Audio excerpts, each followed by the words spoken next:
Hello and good evening and welcome to the MMA Shower episode 16, sponsored by Hatton James Legal.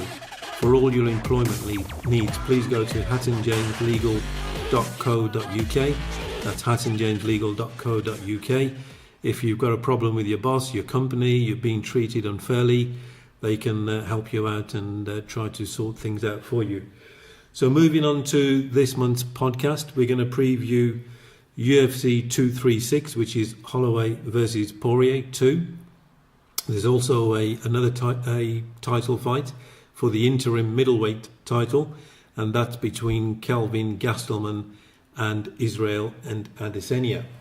In this month's podcast, in episode 16, we're also going to look at the recent card, but not in any great detail, but just talk about One Fighting Championships, or One FC, had a major card in Tokyo titled New Era, so that will be an interesting topic comment, and also any fan questions that we've had in the last few weeks. So before we get into the meat of the show, we'll go through the usual housekeeping rules. The contact the show is via email, the MMA Show 7, that's the number 7, at gmail.com. The Twitter handle is the MMA Shower, and at Facebook the page is Let's Talk MMA. So there's always ways to interact with the podcast and ask questions and just interact in general. So before I move on to introducing the next guest, there's one more thing to say, that we'll also have a special topic about drug testing in UFC, but in MMA generally. But moving straight on to guest on this month's show, it's a fairly regular guest. It's Matthew Penny from Purely MMA. Matthew, how are you? Yeah, I'm doing good. Thanks for having me on, mate. It's been a good month of a couple of good events and some good events coming up. So, yeah, plenty to talk about. Looking forward to it. Okay, excellent. And so really where I want to start off, Matthew, is looking at the UFC 236 card, and we'll start off with the co-main event and looking at Kelvin Gastelum and Israel Adesanya, and obviously it's an interim title belt because Kelvin Gastelum was supposed to fight Robert Whittaker in Australia, and I think it was last month, or might have been, it was in February. And obviously Whittaker, I think the night before, got ill and went into hospital, and that didn't happen. Even though Kelvin Gastelum walked around with a fake belt, but I think he borrowed it from Henry Cejudo, and Conor McGregor didn't like that at all. So so give us your thoughts on Kelvin Gastelum and how you think he could win and what his strengths are. Well, his strengths are nowadays is to stand up and swing. He's got a very, very strong striking ability. But going up against Adesanya, who is very, very well known for his kicks and strikes. You know, most of his finishes have come from KOs and TKOs. It's going to be a really interesting fight. I don't think it will last until the end. I think this will be an early finisher. I think this may be a case of who's going to get their big shots in first. Who's going to land those big shots the strongest. It's very 50-50. Personally, for the fight overall, I'd go with Adesanya to win, purely because of his perfect record and his intensity. I think Kelvin Gastelum has it to a degree, but he's only had, I think, 2 wins on the bounce. I know that doesn't mean everything, but maybe I think he's been pushed a little bit too quickly. He's had 2 wins, one against Michael Bisping, who had just come off a loss against GSP. It was a very quick turnaround for him, so it was quite not an easy win for Gastelum, but an easier win, because you could say Bisping wasn't 100%. So I think Gastelum's been pushed way too fast here, and I think Adesanya has built himself up a lot more slowly and a lot, in a better way. So it's going to be a striking contest. It's going to be a good one, but for me, it's Adesanya. Okay, and you reckon a relatively quick finish in the first couple of rounds, 3 rounds?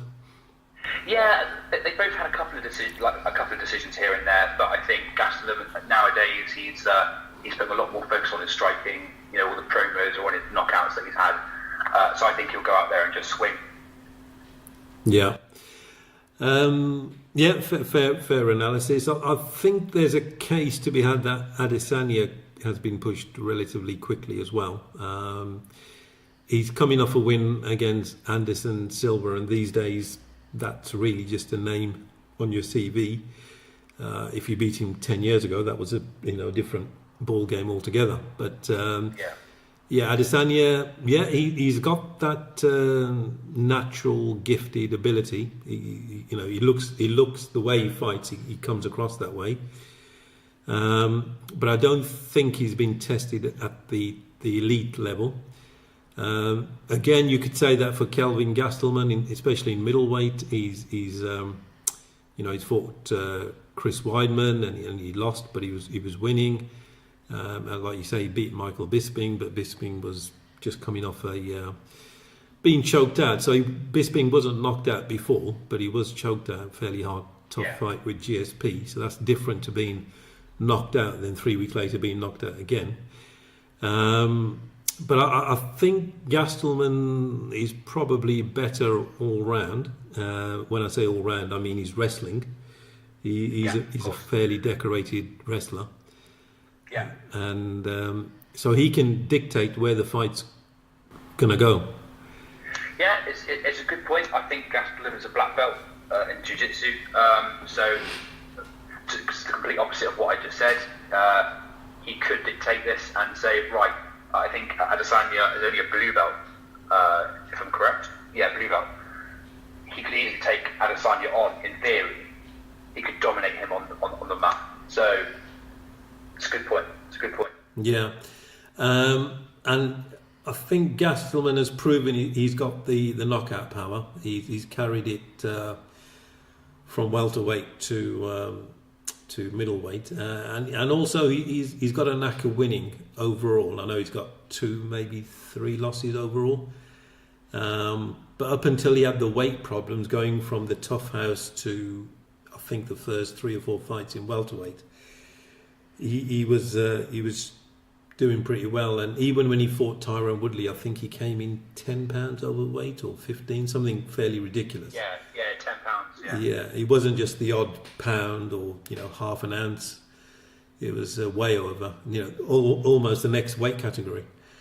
Yeah, he's a thick guy. He's really thick, and again another suggesting factor as to why he could maybe take this to the mat, because Adesanya is quite having to the heights, but I think in terms of stature, he's a lot leaner, isn't he? Yeah.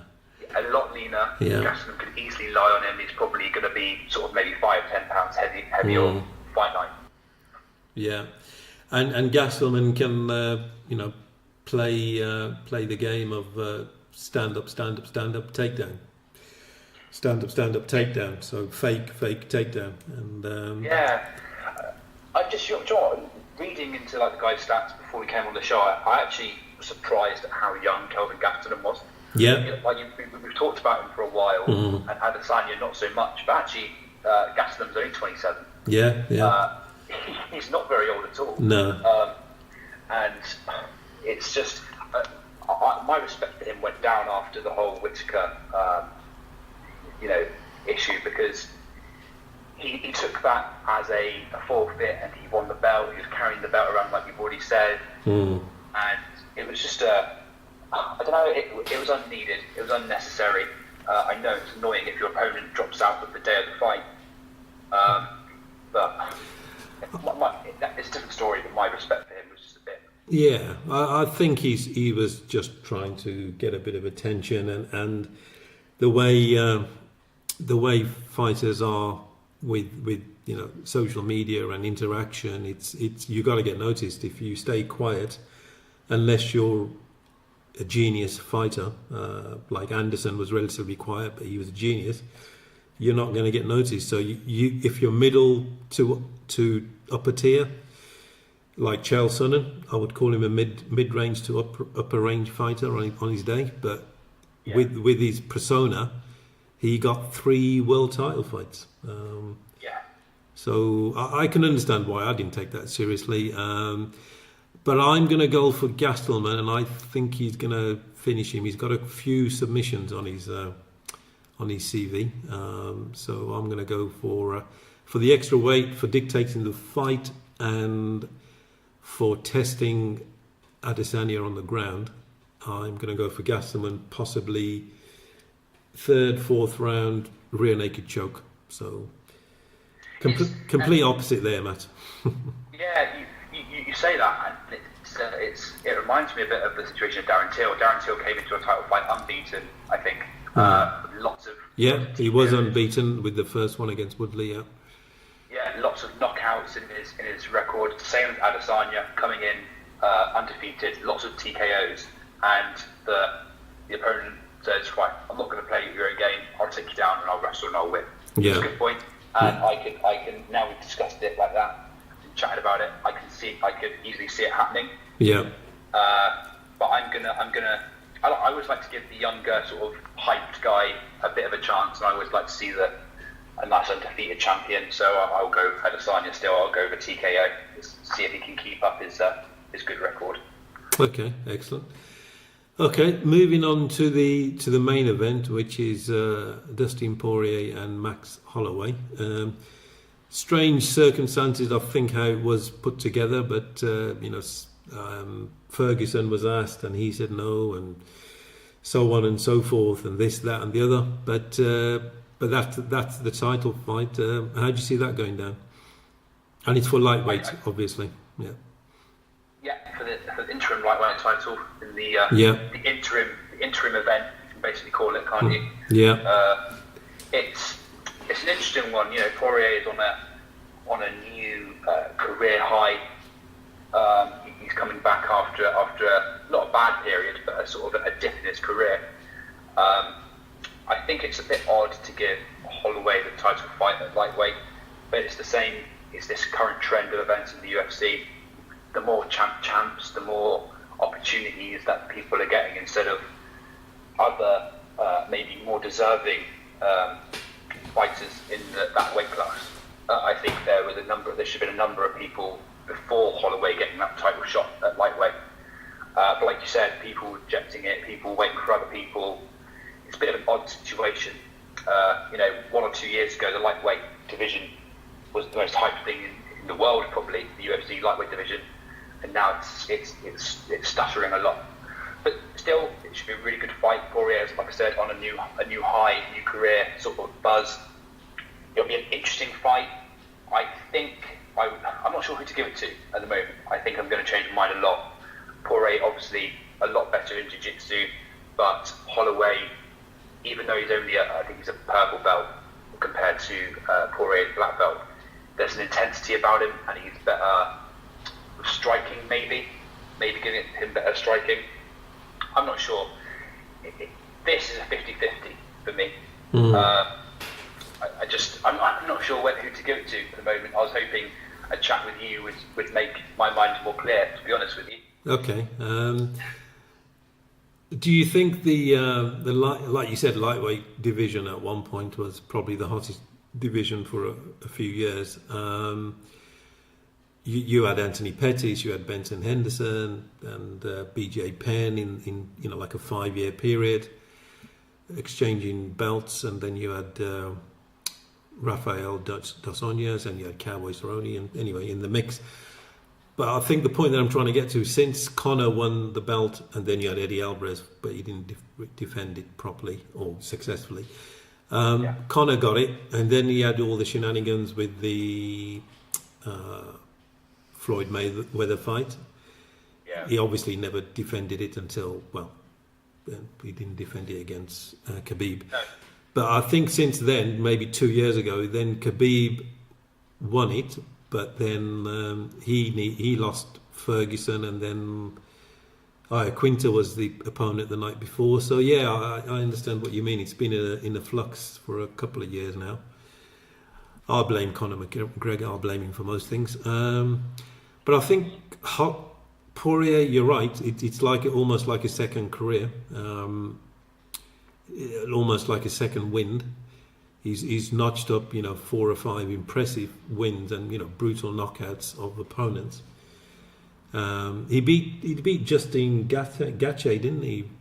Two fights ago. Yeah. So he can mix it. Fight of the year. Yeah. Fight of the year last year. Very impressive. Yeah. But I look at his Anthony Pettis, who is on a terrible run, apart from his win against Stephen Thompson, which came out of nowhere. Anthony Pettis have lost a lot of fights recently. He was one of the losses to Dustin Poirier. Gaethje is one of those guys who will win spectacularly or lose spectacularly. You know what I mean? He lives and dies by the sword. Yeah. Yeah. So, and Eddie Alvarez at the time was probably a decent victory for Poirier in his record. Yeah. But that was Eddie's last fight on the contract, and you don't know if Eddie was really motivated or whatever. He went to ONE FC after that.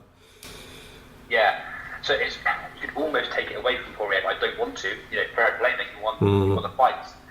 But a couple of TKO wins there, really nice wins to knock out to TKO Justin Gaethje is one hell of a job. Yeah. But Max Holloway, you see his victory, knocking Jose Aldo out, TKOing him twice. Yeah. The greatest featherweight of all time, in my opinion. Yeah. And Brian Ortega most recently tearing him apart. Yeah.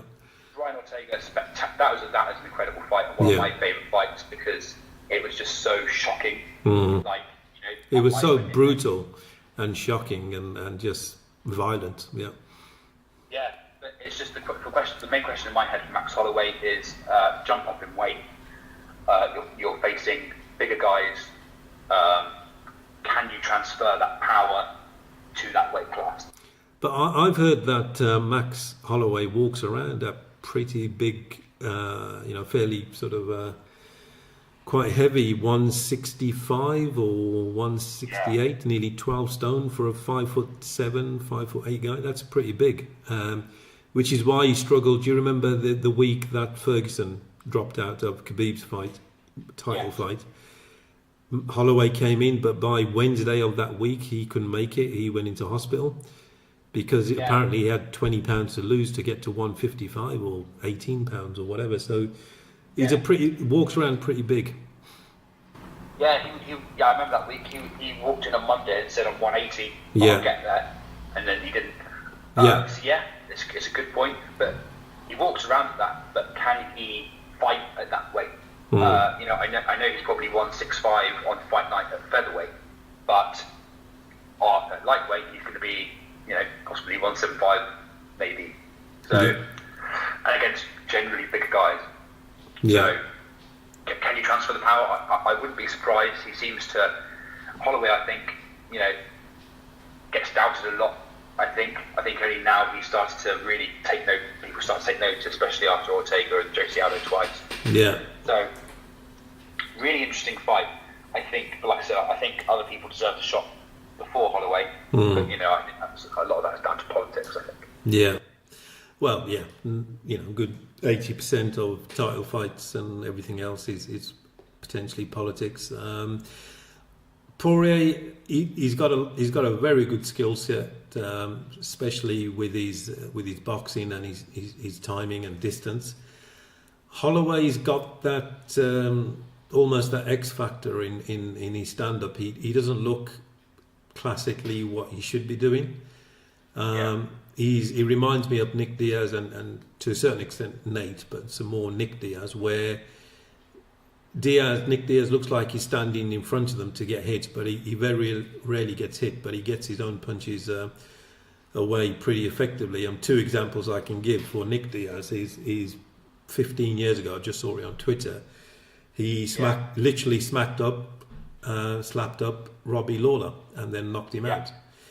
And then more recently, I think 8-9 years ago, Paul Daly, who'd just been released by the UFC for his stupidity, went on to Paul Daly was saying, "Oh, you're going to take me down and you're going to grapple me?" No, Nick Diaz stood right in front of Semtex Daly. This is. And slapped him about, and I think TKO'd him against the cage. So Holloway's got that boxing ability where he's not in range, but he doesn't go out that far that he can't hit you within a split 1/1000th of a second. and by the time you realise that, he's loaded 2 or 3 punches and your eye's busted, like Brian Ortega. So Poirier, yeah, he's competent on the ground, but again, you don't take down Holloway easily, and he's got that knack that when he is taken down, which is why I would have favoured Holloway over Frankie Edgar, he can get back up. And the other person he reminds me of is Jose Aldo, who's probably never done any serious wrestling until he got into MMA, but very few people could take him down or keep him down. The fights with Frankie Edgar he had, and who else? Chad Mendes couldn't take him down. So I'm going to go with Holloway for his especially what he showed with Ortega. And obviously Ortega was desperate to take him down. But again, jiu-jitsu guys are not wrestlers. That they're focused on finishing the fight on the ground, not to get it to the ground in that fashion. So jiu-jitsu guys who are very, very elite jiu-jitsu can't normally dictate the fight unless they take you down. But if a guy stops you taking them down, then his stand-up normally wins over. So I'm going to go for Holloway. Yeah, it's a difficult one to call because, as we've already said, Poirier's with a black belt, but in your head, I don't think you would say he's necessarily like heads and shoulders above Holloway in grappling and wrestling, because I think Holloway's takedown defense and wrestling defense in general is pretty high. So I think, like you said, Holloway's boxing, it's not a standard boxing sort of setup. It is quite edgy, a bit different, not very natural. So I would give it to Holloway more on the fact, because I think they're pretty equal overall in the cage in terms of ability, but I think Holloway might have that X factor in title fights, in big pressure. That's not to say Dustin Poirier hasn't been in that pressure. He seems to have been around forever, Poirier, But yeah. I think in terms of title fights and the big moment, Holloway has that steadiness in him. So I'd give it to Holloway. I'm not sure how. I'm not going to predict a reasoning how. Right. I'm Okay. not sure. Yeah. I'm just not sure. But I think Holloway will take it. Yeah, Holloway is very slick off the ground, off his back as well. If by any stretch of the imagination Poirier did take him down, I think Holloway would bounce back up or certainly be able to handle himself with a very attacking guard. But I think Holloway will carry the weight well. I think it'll be a relief. He doesn't have to cut down to 145. So that will play mentally in his favour. 15 pounds less to cut. So he could be in shape by the time he gets into fight week Monday. Could be down to 165 or something, or 170 even. So all those factors it points to Max Holloway. But I just want to touch on I heard that Khabib is coming back in September. Or read? Yes, I think a person from his management team tweeted out saying he will be on a card early September. And I also read that they're lining up a card in Abu Dhabi in September. So you could put 2 and 2 together and get 22, but we don't know. But that would be good, because the last time they were in Abu Dhabi was 2010, and the headline fight was Anderson Silva and Damian Maia at middleweight, and that was one of the worst title fights ever. It was a joke of a title fight, unfortunately. Anderson just ran around for nearly 4.5 rounds. Yeah, it doesn't. I don't know why they'd put Khabib on a card in Abu Dhabi. I get to be honest, putting the card on in Abu Dhabi is a bit of a weird one in my opinion. Well, Khabib's a Muslim. It's a Muslim country, so that would be a big tick. Okay. And Abu Dhabi, obviously, wealth. Dubai, Abu Dhabi, the United Arab Emirates. It's a rich playground. They've got F1. They've got loads of the golf tournament, the champion of champions, and so Man City. owners are Abu Dhabi. So yeah, the money I understand, but usually you'd want to put like a hometown sort of fighter on. But I suppose maybe you're right. Maybe I'm not sure. But maybe Khabib is known in the Muslim community a lot. oh, for sure, yeah, he is. Sure. Okay. And also you've got the ADDC, the Abu Dhabi Classic, which is the grappling contest every year, which grapplers know about. I think it's been going 15 years. The Prince was very good at Brazilian Jiu-Jitsu. Okay. So you get the Right. Abu Dhabi Combat ADCC Classic, yeah, every year, which is a professional grapplers tournament, no gi. So it's a rich history in martial arts from that perspective.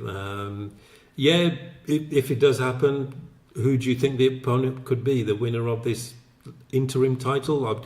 I don't like to use the word logical in the UFC because things just go, fly out the window. But do you think it's one of these guys for if it is Abu Dhabi or September, wherever, for Khabib? It'd have to be the interim title. Like you said, logically it'd have to be the interim title holder. But we know that UFC don't stick to that. So yeah, it could be Ferguson. He could come back by then. Possibly, but I think he's going through some personal Yeah, issues at the moment, yeah. So who knows when he could be back. I think Justin Gaethje might be 1 fight, 2 fights too early, even though very impressive. But yeah, it's going to be interesting. Logically, it would be the winner of this Poirier and Holloway, and that would set up I would call it, especially if Holloway gets through, I would call that a super fight. Yeah. But if it's not Ferguson, Kevin Lee's moved up to welterweight. Kevin Lee's gone. Yeah, so it doesn't leave many options really. In terms of Ali Quinter hasn't done much since his fight, so yeah, we'll see if the card is announced in Abu Dhabi or wherever Khabib's comeback is, and it'd be interesting to see who he's going to fight against. Yeah, definitely. His first defence could be Conor. I don't believe he's retired. I think he retired that day. That's what he meant. Not retired his full career. He just retired that day from Twitter. Okay. So you're holding back on your prediction for that, aren't you, Matt? You're keeping your cards close to your chest there. Well, what about the Holloway fight? Yeah. Oh, Holloway. I think Holloway will win. I just don't know the method because just indicator, so equally matched overall. Oh, okay. Yeah. You did say you think he'll win, but you're not going to say how. Yeah. Okay, fair enough. So we've previewed UFC 236. I mean, there's a bunch of other fights, but them are the main 2 fights that stick out. And I think in their own style matchups, there will be exciting fights. So that makes up for the whole card. Hopefully, there's no dropouts, which can always happen on a UFC card. But if it stays as it is, it's going to be probably two of the best and main events of the year, I think. Yeah, it definitely has that potential. Yeah. Okay, moving on to, as I said at the top of the podcast, ONE FC had a big event, they call it, in Tokyo, Japan. And I'm not going to go through the fights. There was Demetrius Johnson was on there, he won. Eddie Alvarez, he lost. He got beaten up pretty badly. And there was a bunch of other fights. But what interested me was, I'm not sure if you remember Pride, maybe you're a bit young for that, but 10 to 15, 16 years ago, a bit longer. And that was the number one promotion. It wasn't UFC. So if you come into UFC in the last 10 years, you probably think UFC was number one. It wasn't. It was Pride FC. And then you had the guys from Dan Henderson, Chuck Liddell, Randy Couture, Sakuraba, the Gracies, and they were the big names in Japan, and obviously Fedor and people like that at the top of their game. So I saw an interesting interview with the CEO of ONE FC.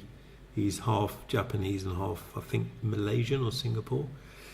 And he was saying, they called it a new era, and the question I want to put out there really is that could this be the next big promotion and be a genuine rival for UFC? I don't think Bellator is still a genuine rival. It's good, it's improved, but I don't think it's a general.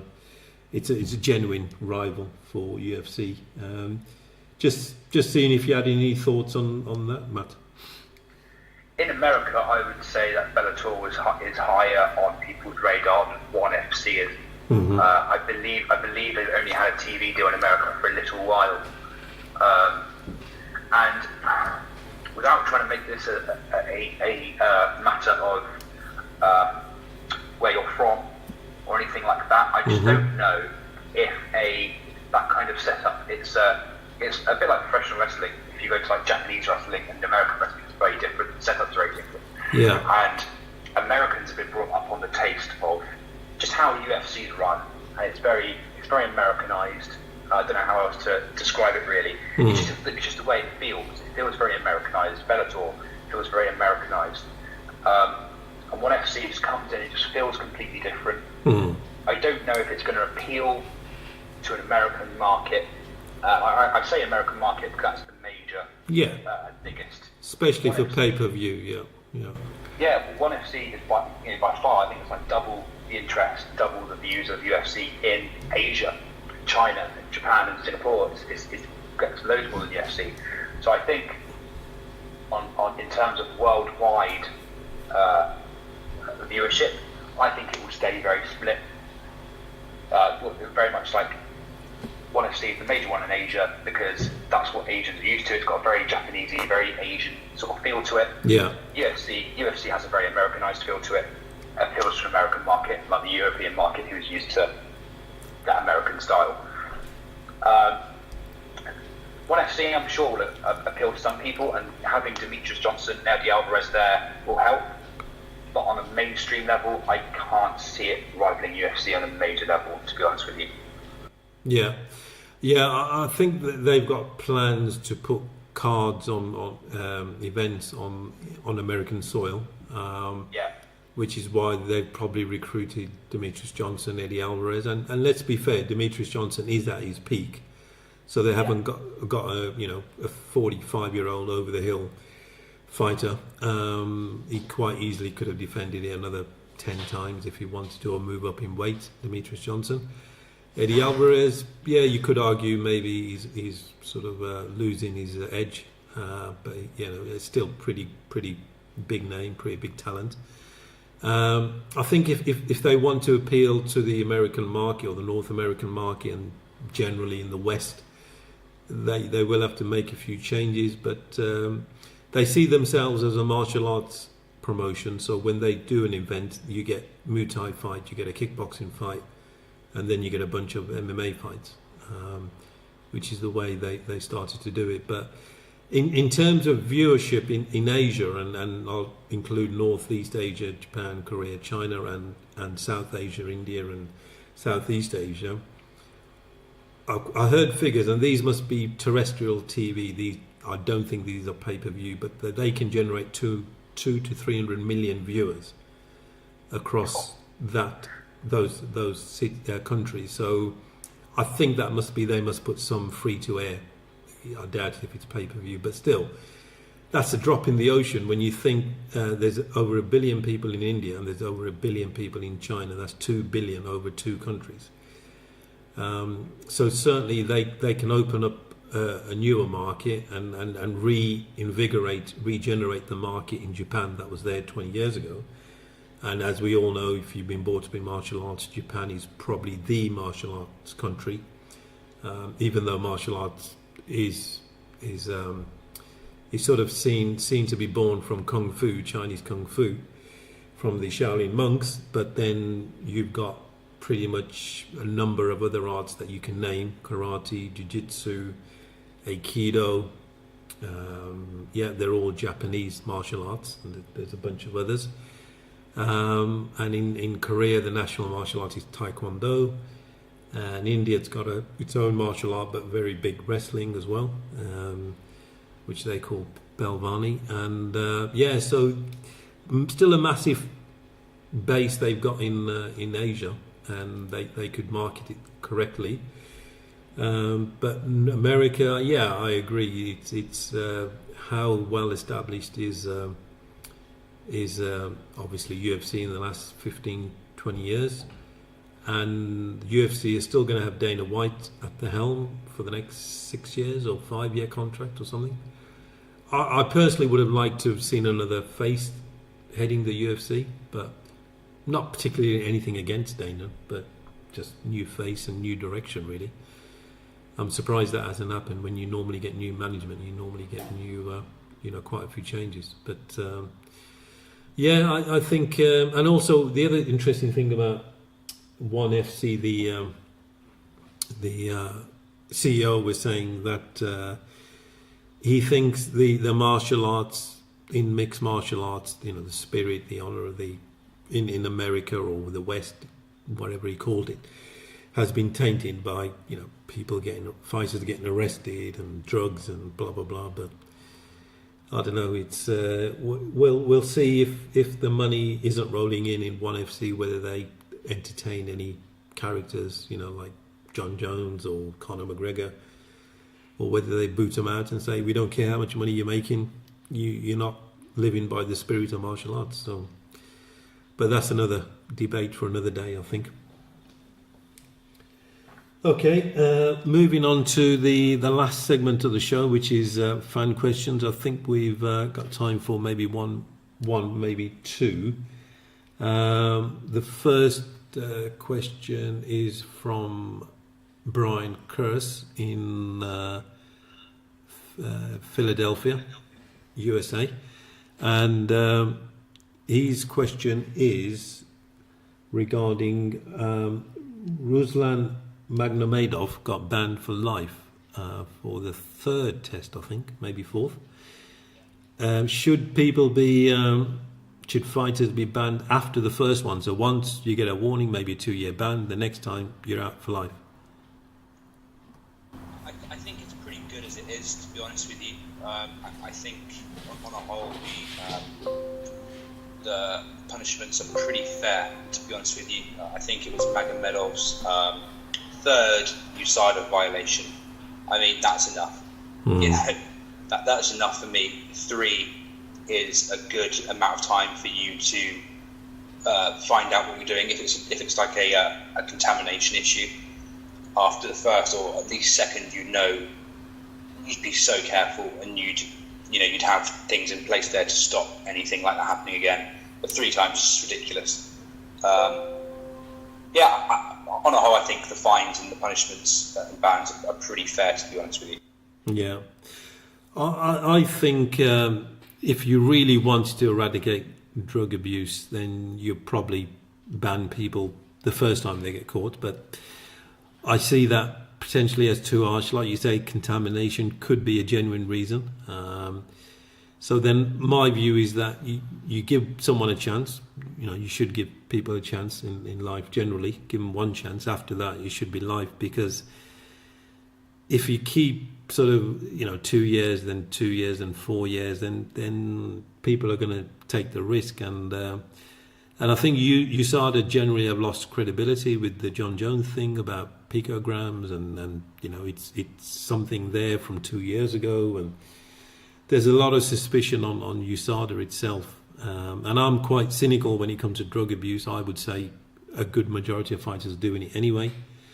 There's always ways around it, not just in UFC, the Olympics and other athletic endeavours. But that's just my cynical view. But I think that the rate is quite high.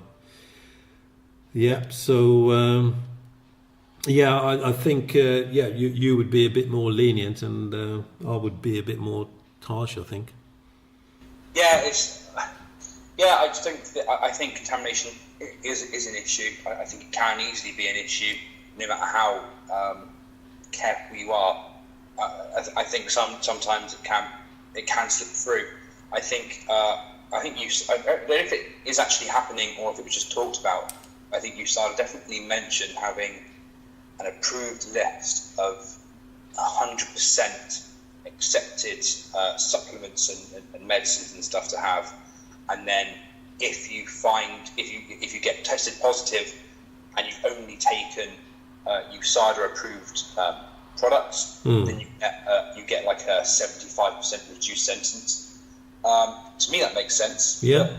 But can you prove something's 100% fine?